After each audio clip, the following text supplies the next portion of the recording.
నమస్తే, నేను ప్రశాంత్. బీజేపీ ప్రభుత్వం హైదరాబాద్ ని రాబోయే రోజుల్లో ఎలా చేయబోతుంది, మరి రాబోయే రోజుల్లో ఎలా ఉండబోతుంది అనే విషయాలు అయితే తెలుసుకుందాం. దీని గురించి అయితే మాట్లాడేందుకు ప్రస్తుతం మనతో పాటు సీనియర్ జర్నలిస్ట్ సిఎస్ రావు గారు ఉన్నారు. నమస్తే అండి. నమస్తే సార్, ఇప్పుడు కేంద్రం హైదరాబాద్ గురించి అసలు ఏం ఆలోచన చేస్తుంది? హైదరాబాద్ రాబోయే రోజుల్లో ఏ విధంగా ఉండబోతుంది? తెలంగాణ ఏ విధంగా ఉండబోతుంది? ఇప్పుడు దీని హైదరాబాద్ మీద రకరకాల చర్చలు జరుగుతున్నాయి. ఇదేం కొత్త కాదు, ఇప్పుడు కొత్తగా చర్చ కాదు. గత కొంతకాలం నుంచి ఈవెన్ రాష్ట్రం విడిపోక ముందు నుంచి కూడా హైదరాబాద్ మీద చర్చ జరుగుతుంది. ఎందుకంటే హైదరాబాద్తో కూడినటువంటి తెలంగాణ కావాలని చెప్పి తెలంగాణ ఉద్యమం, తెలంగాణకు సంబంధించినటువంటి ఉద్యమకారులు కోరారు.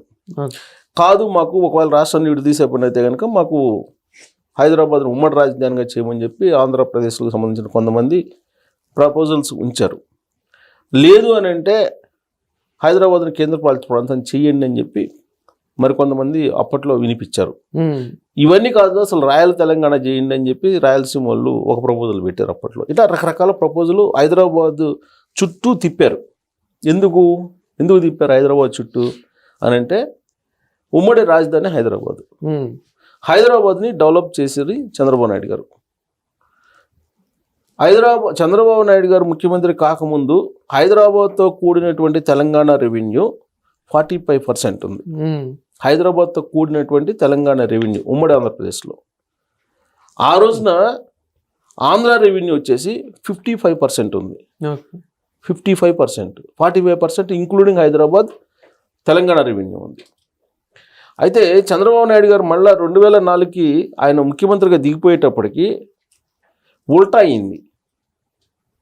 దాదాపుగా 58% నుంచి 60% దాకా హైదరాబాద్తో కూడినట్టు తెలంగాణ రెవెన్యూ. అక్కడేమో 40 to 45% పడిపోయింది రెవెన్యూ. మరి ఆ రెవెన్యూ ఎందుకు పడిపోయింది? ఉమ్మడి ఆంధ్రప్రదేశ్లో రెవెన్యూ ఏమో ఆంధ్రప్రదేశ్లో ఉంది, ఆ రెవెన్యూని తీసుకొచ్చి హైదరాబాద్లో పెట్టారు. దాంతో ఆంధ్రప్రదేశ్ రెవెన్యూ పడిపోయింది, హైదరాబాద్తో కూడినట్టు తెలంగాణ రెవెన్యూ పెరిగింది. అందుకని ఆంధ్రాకు సంబంధించినటువంటి వాళ్ళు ఏమన్నారు, మా పెట్టుబడులు ఉన్నాయి హైదరాబాద్లో, ఉమ్మడి ఆంధ్రప్రదేశ్లో రాజధాని కాబట్టి ఉమ్మడి ఆంధ్రప్రదేశ్కి పెట్టుబడులు ఉన్నాయి, శ్రమ ఉంది, మేధో సంపత్తి ఉంది దాంట్లో. సో కాబట్టి ఉమ్మడి క్యాపిటల్గా హైదరాబాద్ నుంచి రాష్ట్రాన్ని విడగొట్టండి అని చెప్పి కొంతమంది అప్పట్లో వినిపించారు. సరే, ఇవన్నీ రకరకాల ప్రతిపాదనలు వచ్చినాయి, హైదరాబాద్ చుట్టూనే వచ్చినాయి. రాష్ట్రాన్ని విడగొట్టొద్దని చెప్పి ఆంధ్ర వాళ్ళు ఏమి సమైక్యంగా ఉండాలని కోరలా. సమైక్యంగా ఉండాలని కోరుకున్న వాళ్ళు ఎవరైనా ఉన్నారని అంటే హైదరాబాద్ గురించే సమైక్యంగా ఉండాలని వాళ్ళు నినాదాన్ని వినిపించారు తప్పితే వాళ్ళేమి తెలంగాణ సపరేట్ కావడానికి వ్యతిరేకించలే ఎవరు. హైదరాబాద్లో పెట్టుబడులు పెట్టారు, హైదరాబాద్లో ఆస్తులు ఉన్నాయి, హైదరాబాద్లో సంపద ఉంది. ఆ సంపద అంతా కూడా దాదాపుగా 60s నుంచి ఉంది. అందువల్ల విడిపోతే చాలా నష్టపోతాము అని చెప్పి ఉద్దేశంతో వాళ్ళు హైదరాబాద్ చుట్టూ తిప్పారు. హైదరాబాద్ చుట్టూ తిప్పినటువంటి వాళ్ళు కూడా ఇక్కడ పెట్టుబడులు ఇక్కడ బాగా సంపాదించినటువంటి వాళ్ళే.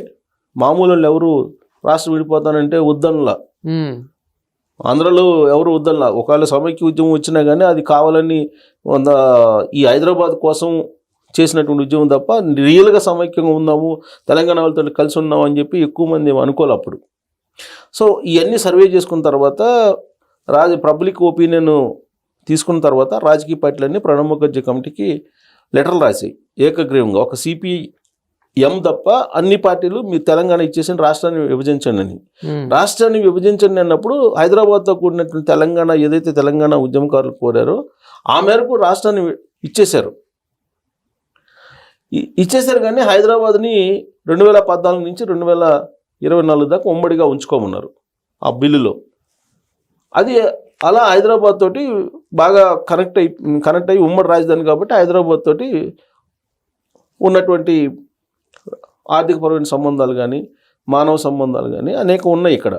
అది వాళ్ళు తెలంగాణ ఉద్యమకారులు లేదంటే కల్వకుంట్ల ఫ్యామిలీ విడిపోమంటే విడిపోయేటువంటి సంబంధాలు కాదు ఇవి. ఆర్థికపరమైన సంబంధాలు ఉన్నాయి హైదరాబాద్ తోటి, మానవ సంబంధాలు ఉన్నాయి, స్నేహపూర్వకమైన సంబంధాలు ఉన్నాయి, రకరకాలుగా పెనవేసుకుని పోయింది హైదరాబాద్ తోటి ఆంధ్రప్రదేశ్. మిగతా తెలంగాణతోటి ఏమి ఆంధ్రప్రదేశ్ వాళ్ళకి పెద్దగా ఈ సంబంధ బాంధవ్యాలు పెనవేసుకుని పోయిన సందర్భాలు ఏమి లేవు. పెద్దగా ఉన్నాయి కానీ పెద్దగా లేవు. అయితే ఇక్కడ జరిగింది ఏంటంటే హైదరాబాదు వల్ల మేము నష్టపోయాము, హైదరాబాద్ని తెలంగాణకి ఇచ్చినందువల్ల అనేది మొదటి నుంచి ఆంధ్రప్రదేశ్కి సంబంధించిన వాళ్ళు చెప్తున్నారు. ఇవాళ కూడా రాష్ట్రం విడిపోయిన తర్వాత కూడా ఆంధ్రప్రదేశ్కి సంబంధించినటువంటి లీడర్లు 2014 నుంచి ఇవాళ వరకు కూడా అక్కడే సంపాదించినా కానీ పెట్టుబడులు ఇక్కడే పెడుతున్నారు హైదరాబాద్.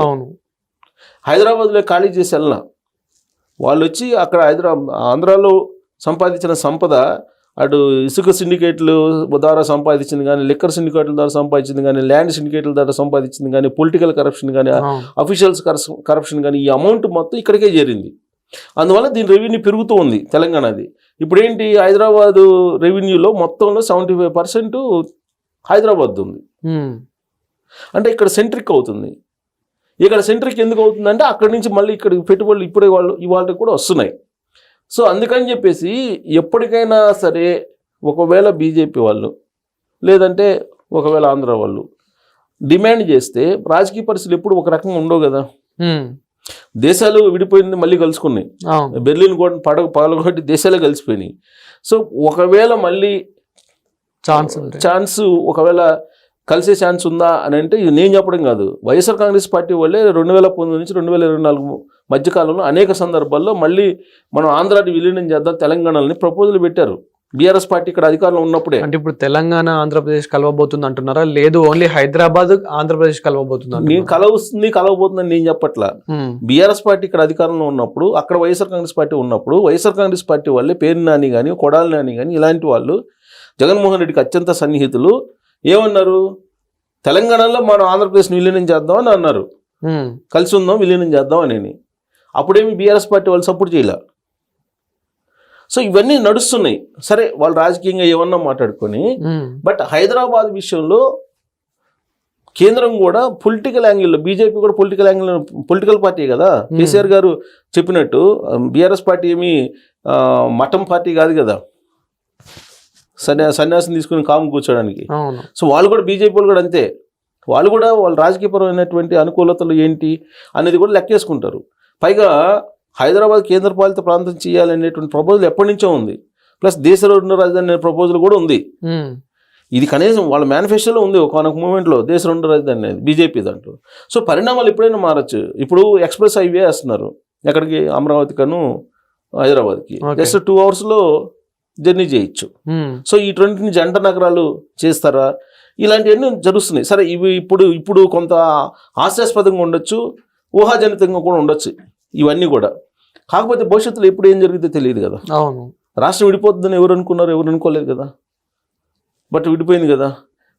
సరే ఇప్పుడు ఏం జరగబోతుంది రాబోయే రోజుల్లో అనేదానికన్నా కూడా డీసెంట్రలైజ్ చేస్తున్నారు డెవలప్మెంట్ని తెలంగాణలో. ఇప్పుడు హైదరాబాద్ సెంట్రలైజ్ అయింది డెవలప్మెంట్ అనేది, ఇది డీసెంట్రలైజ్ చేస్తున్నారు.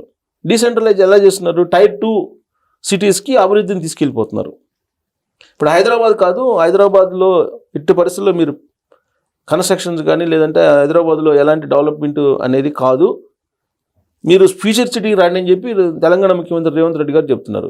ఫ్యూచర్ సిటీకి పెట్టుబడులు పెట్టండి, మీరు ఫ్యూచర్ సిటీలో యూనివర్సిటీలు పెట్టండి, స్కిల్ యూనివర్సిటీ పెట్టండి, ఫ్యూచర్ సిటీలో ఫార్మా ఇండస్ట్రీ పెట్టండి అని చెప్పి మొత్తాన్ని అటు తీసుకెళ్తున్నారు. హైదరాబాద్ ఖాళీ చేస్తున్నారు, హైదరాబాద్ ఖాళీ చేసేసి ఇండస్ట్రీస్ అన్ని అక్కడ మూవ్ చేస్తున్నారు. ఇప్పుడు ఉండేటువంటి ఇండస్ట్రీస్ని కూడా అక్కడ తీసుకెళ్తున్నారు ఫ్యూచర్ సిటీ కిందకి తీసుకెళ్ళడానికి. ఎందుకు, ఇక్కడ హైరేజెస్ బిల్డింగ్స్కి పర్మిషన్ ఇచ్చారు కేసీఆర్ గారి టైంలో. ఒక్కొక్క హైరేజెస్ బిల్డింగ్లో 40 ఫ్లోర్లు 50 ఫ్లోర్లు ఇచ్చారు. మొన్న చిన్నపాటి వర్షానికి ఏమైందో హైదరాబాద్ సిటీ మనం చూసాం. ఒకవేళ వరుసగా ముసురు బట్టి ఒక 10 రోజులు వర్షం కురిసింది అనుకో, హైదరాబాద్ పరిస్థితి ఏంటి? అలాంటి డేంజర్ సిచ్యువేషన్ రాకుండా ఫ్యూచర్ సిటీకి మొత్తం తరలిస్తున్నాను నేనని చెప్పి తరలిస్తున్నారు. హైదరాబాద్ ఖాళీ చేస్తున్నారు. ఇప్పుడు ఉండేటువంటి హైదరాబాద్ కానీ, సికింద్రాబాద్ కానీ, లేదంటే సైబరాబాద్ కానీ ఖాళీ చేసి ఫ్యూచర్ సిటీకి వెళ్ళాలని చెప్పి తెలంగాణ ముఖ్యమంత్రి చెబుతున్నారు, వెళ్తున్నారు కూడా.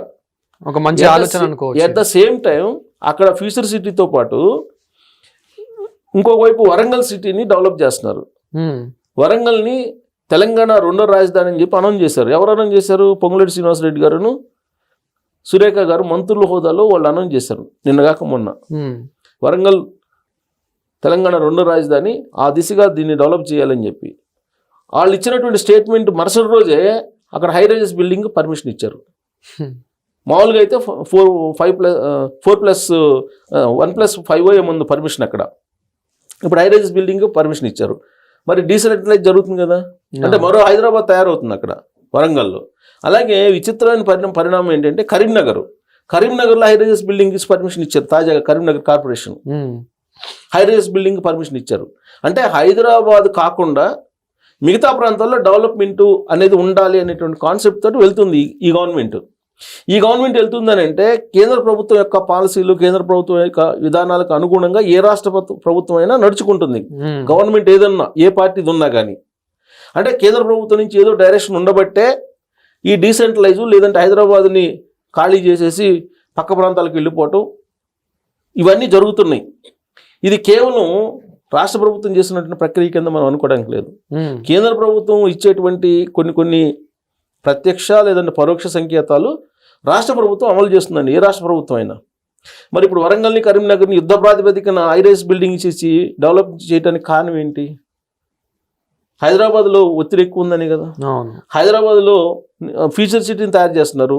మరి హైదరాబాద్ని ఎప్పుడైనా ఏదైనా చేసే అవకాశం ఉంది కేంద్ర ప్రభుత్వానే కదా. ఇప్పుడు కేంద్ర పాలిత ప్రాంతం చేసేస్తే ఇక్కడ ఎంఐఎం అనేది టార్గెట్ ఎవరికి? బీజేపీ వాళ్ళకి, రాజకీయ కోణం నుంచి చూసినా కానీ. సో కేంద్ర పాలిత ప్రాంతం చేసేస్తే ఇక్కడ మెజారిటీ గ్రేటర్ హైదరాబాద్ పరిధిలో మెజారిటీ పీపుల్ హిందువులు ఉన్నారు. ముస్లిం హిందువులు అనే కాన్సెప్ట్లో ఎలక్షన్ జరిగితే మీ కేంద్ర పాలిత ప్రాంతం మొత్తం కూడా బీజేపీ హ్యాండ్ ఓవర్లో ఉంటుంది కదా. ఇప్పుడు మిగతా రెస్ట్ ఆఫ్ ది తెలంగాణలో బీజేపీ ఏం బలంగా లేదు. ఉత్తర తెలంగాణలో బలంగా ఉంది, దక్షిణ తెలంగాణలో బీజేపీ ఏం లేదు. కానీ గ్రేటర్ హైదరాబాద్లో కూటమి బలంగా ఉంది. బీజేపీ బలంగా లేకపోయినా కూటమి బలంగా ఉంది. జనసేన, తెలుగుదేశం పార్టీ, బీజేపీ కలిస్తే గ్రేటర్ హైదరాబాద్లో ఎన్ని సీట్లు ఉంటే అన్ని సీట్లు గెలిచే అవకాశం ఉందని చెప్పి సర్వేలు చెప్తున్నాయి, తాజా సర్వేలు. సో కాబట్టి ఈ రాజకీయ కోణం నుంచి చూసినా కానీ హైదరాబాద్ని ఒకవేళ కేంద్ర ప్రాంతం చేసినా చేయొచ్చు. ఒకవేళ అది అలాంటి సింటమ్స్ ఏదన్నా రాష్ట్ర ప్రభుత్వానికి అందితేనే యుద్ధ ప్రాతిపదికన హై రైజ్ బిల్డింగ్ పర్మిషన్ ఇవ్వటం కరీంనగర్లో, అలాగే వరంగల్లో. అలాగే మంత్రులు తెలంగాణ రెండో రాజధాని అని చెప్పేసి వాళ్ళు మాట్లాడటం, ఇద్దరు మంత్రులు, ఒకళ్ళు కూడా కాదు, ఇద్దరు ఒకేసారి మాట్లాడటం, ఇవన్నీ చూస్తుంటే ఏదో ఊహించినటువంటి కొన్ని విధానపరమైన నిర్ణయాలు ఉండేటువంటి అవకాశం ఉంది రాబోయేటువంటి రోజుల్లో హైదరాబాద్ విషయంలో అనేది చర్చ నడుస్తుంది. సో 3 రాజధానులు ఇప్పుడు ఏంది? కరీంనగర్ ఒక రాజధాని, వరంగల్ ఒక రాజధాని, హైదరాబాద్ ఒక రాజధాని తెలంగాణకి. అక్కడే 3 రాజధానులు ఆంధ్రప్రదేశ్లో ఫెయిల్యూర్ కాన్సెప్ట్. అవును, ఇక్కడ 3 రాజధానుల కాన్సెప్ట్లు వెళ్తున్నారంటే 3 రాజధానుల కాన్సెప్ట్లు వెళ్ళట్లేదు. అక్కడ డెవలప్ చేస్తున్నారు, డీసెంట్రలైజ్ చేస్తున్నారు డెవలప్మెంట్. ఎప్పుడైనా ఏదైనా కావచ్చు అనేటువంటి ఉద్దేశంతో ఇప్పుడు వరంగల్, కరీంనగర్ అభివృద్ధి అనేది పరుగు పెట్టిస్తున్నారు ఇప్పుడు ఉండేటువంటి గవర్నమెంట్. దానికి కారణం ఏదో ఒకటి ఉంటుంది కదా, అంత లేదండి. ఫ్యూచర్ సిటీ యుద్ధ ప్రాతిపదికన డెవలప్ చేస్తున్నారు. అంటే ఏ కాన్సెప్ట్, ఏ ఆలోచన లేకుండా, ఫ్యూచర్ ఆలోచన లేకుండా ఫ్యూచర్ సిటీని లేకపోతే వరంగల్ని, కరీంనగర్ని యుద్ధ ప్రాతిపదికన డెవలప్ చేయడానికి పాలసీలను మార్చుకొని హై రైజెస్ బిల్డింగ్ పర్మిషన్ ఇవ్వటం ఇవన్నీ చేస్తారా? Simple logic. అంటే ఏదో ఉంది, అది ఏంటి అనేది భవిష్యత్తు మనకు తెలియజేస్తుంది.